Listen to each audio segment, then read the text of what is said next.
سکون، خوشحالي او مسکا.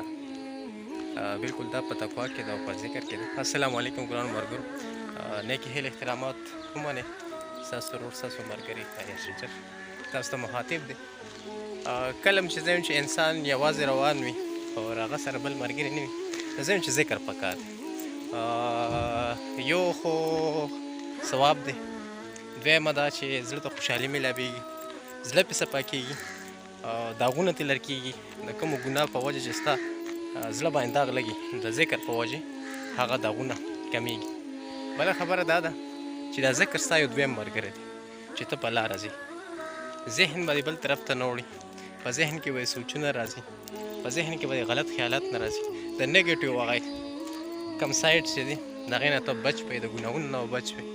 اور سوچ کې به صرف یو وي کور څه ذکر کې سبحان الله وی الله اکبر وی لا اله الا الله، چې هر یو په تسبیح باندې ته ذکر کې کومه کلمه چې وي نو یقینا دا دویم ملګری دی.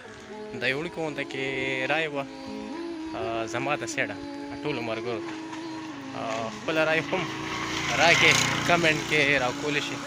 شاید په لاره چې انسان یوازې ځي نو چې ملګري ورسره نه وي، خبرې بل چا سره نه کوي، نو ذکر د هغه دویم ښه ملګری دی او کونه دی.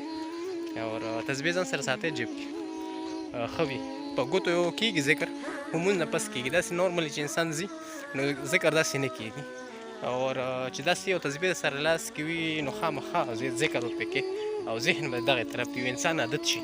کوم انسان سره تسبیح لاس کې وي بس دغه لاسونه داسې جوړ شوي، ګوتې داسې جوړې شوي چې بس هغه پې ذکر کې لګیا. یقینا دا یو څو خبرې وي چې تاسو سره مې شیر کړې او تاسو خپله هم رای راکول شي.